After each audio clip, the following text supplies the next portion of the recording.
الحمد لله وكفى وسلام على عباده الذين اصطفى أما بعد فأعوذ بالله من الشيطان الرجيم بسم الله الرحمن الرحيم إن الصفا والمروة من شعائر الله صدق الله العلي العظيم. درود شریف پڑھے. اللہم صلی علی سیدنا شفیعنا حبیبنا مولانا محمد بارک وسلم صلی اللہ علیہ صلاۃ و سلام علیک یا رسول اللہ صلی اللہ تعالی علیہ وسلم. حضرات محترم، قرآن مقدسہ کہتا ہے ان الصفا والمروۃ من شعائر اللہ،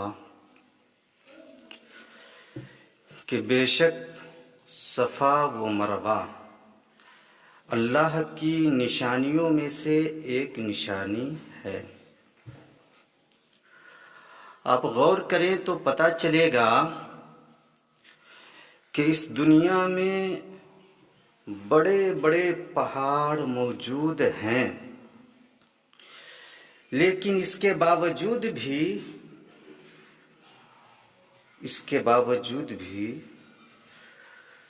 صفا و مروہ کی پہاڑیوں کو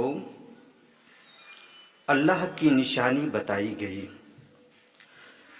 آخر اس کے پیچھے راز کیا ہے کہ بڑے بڑے پہاڑوں کو اللہ کی نشانی نہیں بتایا گیا، صفا و مروہ کی پہاڑیوں کو اللہ کی نشانیوں میں سے بتایا گیا؟ اس کے پیچھے راز کیا ہے؟ تو سنیں، اس کے پیچھے راز یہ ہے کہ یہ پہاڑی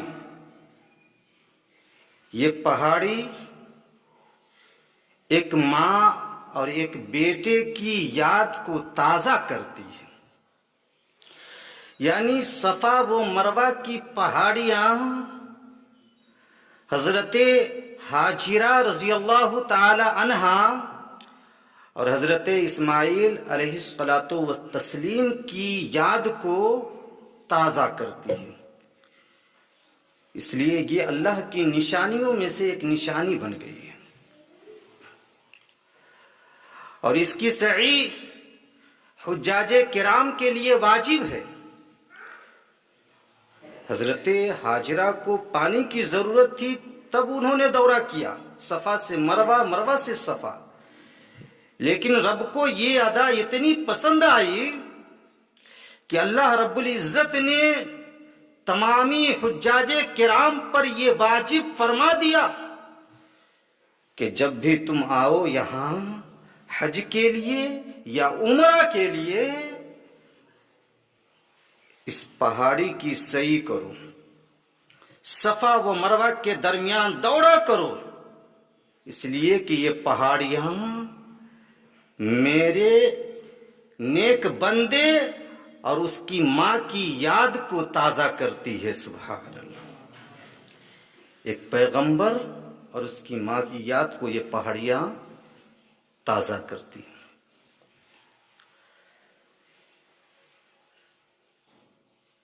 عمرہ اور حج یہ دونوں الگ الگ چیز ہیں. حج سال میں صرف 5 دن ایسے آتے ہیں جس میں حج کیے جاتے ہیں، صرف 5 دن. حج کے لیے صرف 5 دن ہیں، اور عمرہ آپ کبھی بھی کر سکتے ہیں پورے سال سوائے 5 دنوں کے. ان 5 دنوں کے جن میں حج ادا کیے جاتے ہیں، ان دنوں کے علاوہ آپ جب چاہے عمرہ کر سکتے ہیں، لیکن ان 5 دنوں میں عمرہ نہیں کر سکتے ہیں، کیونکہ وہ مخصوص ایام ہیں حج کے لیے. عمرہ کے لیے 2 شرط ہے، یعنی 2 فرض ہے: احرام کا باندھنا اور کعبے کا طواف کرنا. اور واجب ہے صفا و مروہ کی سعی کرنا اور بال منڈوانا یا بال کتروانا یہ واجب ہے. آپ منڈوا بھی سکتے ہیں اور کتروا بھی سکتے ہیں.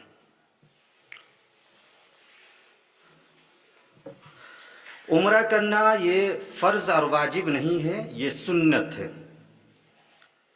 عمرہ کرنا یہ سنت ہے. اور جو بھی حجاج کرام جاتے ہیں، چاہے وہ حج کے لیے جاتے ہو یا عمرہ کے لیے جاتے ہو، جب وہ کعبے کا طواف کرتے ہیں تو حجر اسود کو چوم کر اس کی شروعات کرتے ہیں. یعنی حجر اسود کو بوسہ دینے کے بعد ہی کعبے کا طواف شروع ہوتا ہے. یہ حجر اسود ایک کالا پتھر ہے جو جنت سے لایا گیا ہے، جنتی پتھر ہے. ہم پتھروں کو چومتے نہیں ہیں سوائے ان پتھروں کو جنہیں مصطفیٰ جان رحمت نے چوما ہے. سبحان اللہ. جن پتھر کو مصطفیٰ جان رحمت نے بوسہ دیا ہے، صرف اور صرف ہم انہی پتھر کو چومتے ہیں، ان کے علاوہ کسی پتھر کو نہیں چومتے.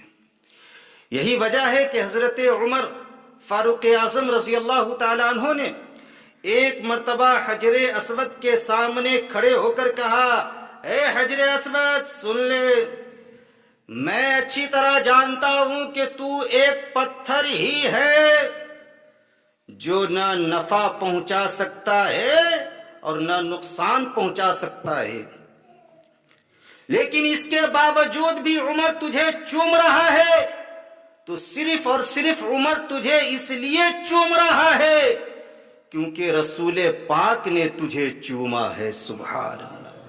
اگر رسول پاک تجھے نہ چومتے تو عمر کبھی بھی تجھے بوسہ نہیں دیتا، کبھی بھی تجھے نہیں چومتا. تو ایک غلام اسی پتھر کو چومتا ہے جس سے ان کے آقا نے چوما ہے. یہ اور بات ہے کہ حجر اسود میں پاور ہے، وہ فائدہ بھی پہنچا سکتا ہے اور نقصان بھی پہنچا سکتا ہے. جب حضرت عمر نے کہا کہ تو نہ کوئی فائدہ پہنچا سکتا ہے نہ کوئی نقصان، تو حضرت مولا علی نے کہا کہ ایسا نہیں ہے، یہ وہ پتھر ہے جو فائدہ بھی پہنچا سکتا ہے، نقصان بھی پہنچا سکتا ہے. کہا کیسے؟ تو حضرت مولا علی نے کہا کہ ایسے کہ جب روز ازل اللہ رب العزت نے تمامی روحوں سے اپنی ربوبیت کا اقرار کروا لیا، الستو بربکم، کیا میں تمہارا رب نہیں ہوں؟ تو تمامی روحوں نے اقرار کیا، قالوا بلا، ہاں مولا تو ہی میرا رب ہے، تو ہی ہم سب کا رب ہے.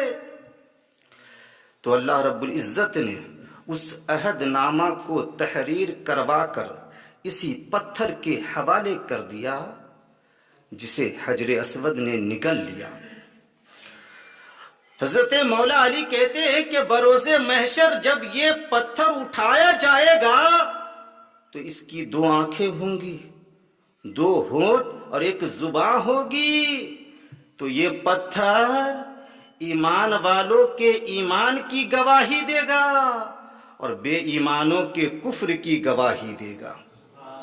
تو اس طرح یہ پتھر صاحب ایمان کو فائدہ پہنچائے گا اور بے ایمانوں کو نقصان پہنچائے گا. ہم اسی پتھر کو بوسہ دیتے ہیں وہاں پہنچنے کے بعد جسے رسول پاک نے چوما ہے. من زار قبری وجبت لہو شفاعتی، آقا فرماتے ہیں جس نے میری قبر کی زیارت کی اس کے لیے میری شفاعت واجب ہو گئی.